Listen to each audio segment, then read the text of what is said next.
जय जगन्नाथ समस्त दर्शक मानक मु आम चैनल स्वागत जनाऊँ। आमर दर्शक मान पाखे मु पहुँची आउ गोटे सुंदर एवं सस्पेंसिंग वीडियो को नहीं तापुणी चारि धाम मध्यरु एक विशिष्ट धाम श्रीक्षेत्र बा जगतरनाथ जगन्नाथंकर श्री बड़ देउल को नहीं आमर होम टाउन केन्द्रापड़ारू श्रीक्षेत्र दूरता पाखापाखि 150 किलोमीटर हम। कम्युनिकेशन सुविधा मध्य पूरा रही। श्रीक्षेत्र को ट्रेन सुविधा रही, बस सुविधा रही। आपड़ चाहिए कौन प्राइवेट गाड़ी बा बाइक आसीपर।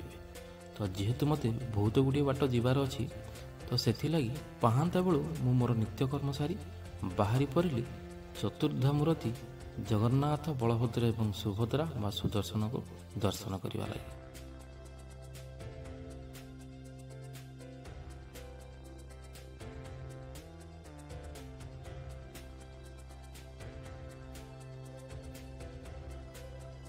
तो वर्तमान मो होम टाउन केन्द्रापड़ा को अतिक्रम कर अग्रसर हो कटक आड़ को।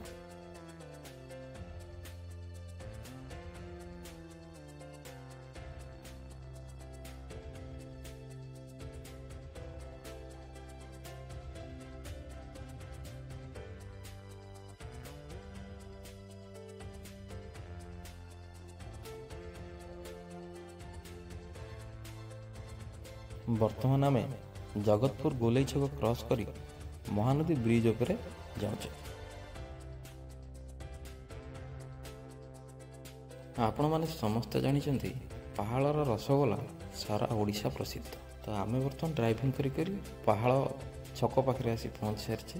तो सेठी चलंतु आगे गोटे रसगोला टेस्ट करिबा तापरे आगु को बढ़िबा। आमे वर्तमान भुवनेश्वर पुरीर बाईपास रोड जो रही से बाईपास रोड रे आसी पिपिली छक अतिक्रम कर पिपिली फ्लाईओवर पाखे पहुँच सारी। यही पिपिली फ्लाईओवर ब्रिज रे आपण पुरी को वेलकम करुथिबार गोटे सुंदर बोर्ड देखा पाइबे। यही फ्लाईओवर लेफ्ट साइड गले आपण कोणार्क जाई परिबे। आ जदि आपण सीधा जिबे ताले श्रीक्षेत्र रे जाई पहुँचबे।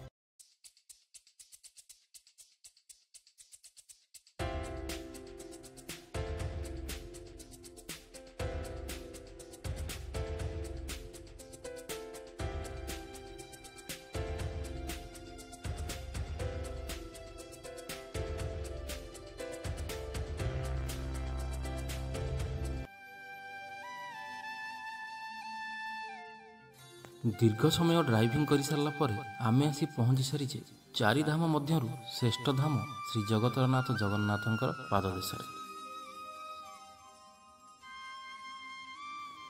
किछि दिन पूर्वर सरकार जो मंदिर परिक्रमार योजना रही तो कम्प्लीटली से कामटी एवं सरी जाइए। जहाद्वारा हम कौन कि जो दूर दूरांतर जो भक्त मैंने आसुचंती तो तांको बाइक फाइक रखापी कौन असुविधार सम्मुखीन से पार्किंग पे बहुत सुविधा रही।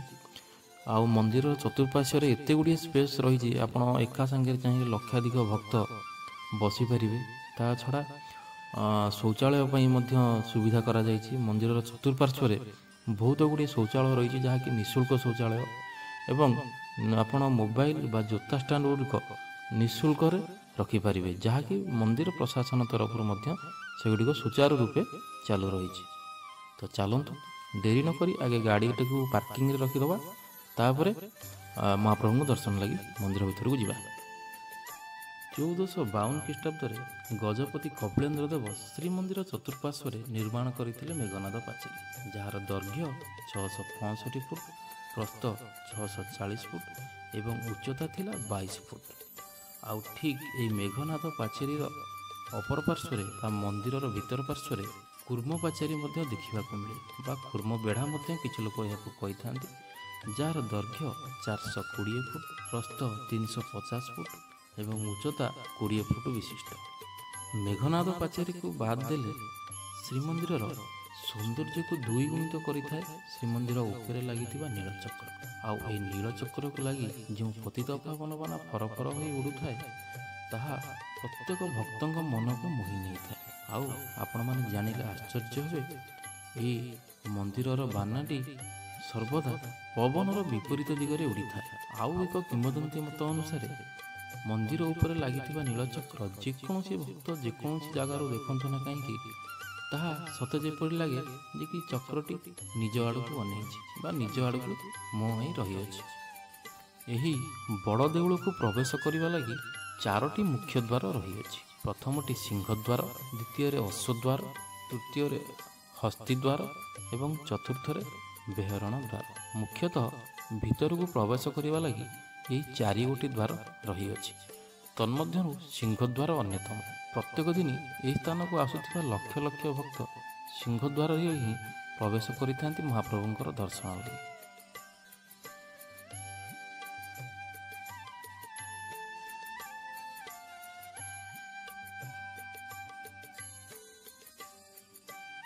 ଆପଣମାନେ ଯେତେବେଳେ ସିଂହଦ୍ୱାର ଦେଇ ଶ୍ରୀମନ୍ଦିର ଭିତରକୁ ପ୍ରବେଶ କରିବେ ତ ଶ୍ରୀମନ୍ଦିର ସିଂହଦ୍ୱାର ସମ୍ମୁଖରେ 33 ଫୁଟ 8 ଇଞ୍ଚ ଉଚ୍ଚତା ବିଶିଷ୍ଟ ଅରୁଣ ସ୍ତମ୍ଭ ଦେଖିବାକୁ ପାଇବେ। କିମ୍ବଦନ୍ତୀ ଅନୁସାରେ ଅଷ୍ଟାଦଶ ଶତାବ୍ଦୀରେ ଦ୍ୱିତୀୟ ଦିବ୍ୟ ସିଂହଦେବ ରାଜତ୍ୱ କାଳରେ ଅରୁଣ ସ୍ତମ୍ଭକୁ କୋଣାର୍କର ସୂର୍ଯ୍ୟ ମନ୍ଦିରରୁ ଅଣାଯାଇ ଏଠାରେ ସ୍ଥାପିତ କରାଯାଇଥିଲା।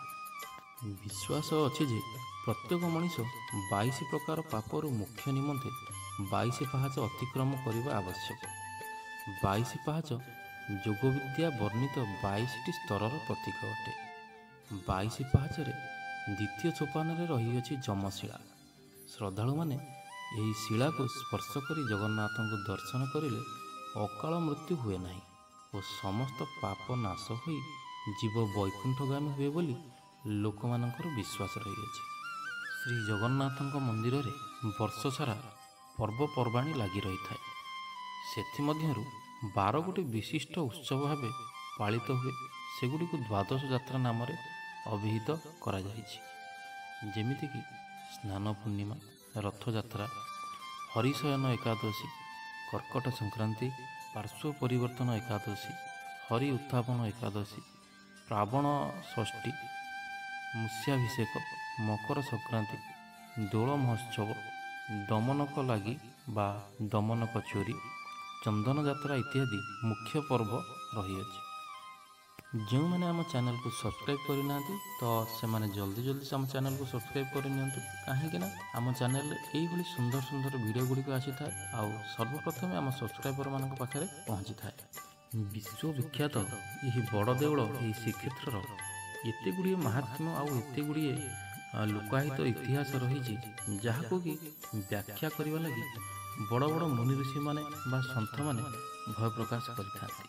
କାହିଁକି ନା ଏହା ହେଉଛି ଚଳନ୍ତି ଠାକୁରଙ୍କର ଧାମ। ଆଗକୁ ଆମେ ସେ ବିଷୟରେ ମଧ୍ୟ କଥା ହେବା। ତ ବର୍ତ୍ତମାନ ଚାଲନ୍ତୁ ଆଗେ ମହାପ୍ରଭୁଙ୍କର ଦର୍ଶନ କରିନେବା। ଯେହେତୁ ଭିତରକୁ କୌଣସି କ୍ୟାମେରା ବା ମୋବାଇଲ ଆଲାଉ ନାହିଁ ତ ଭିତରର ଦୃଶ୍ୟ ମୁଁ ଆପଣମାନଙ୍କୁ ଦେଖାଇ ପାରୁନି। ମୁଁ ଦର୍ଶନ କରିକି ଆସେ, ଆଉ କିଛି ତଥ୍ୟ ସହିତ ମନ୍ଦିର ବେଢ଼ା ପରିକ୍ରମା କରିକି ଆମେ ଦେଖିବା।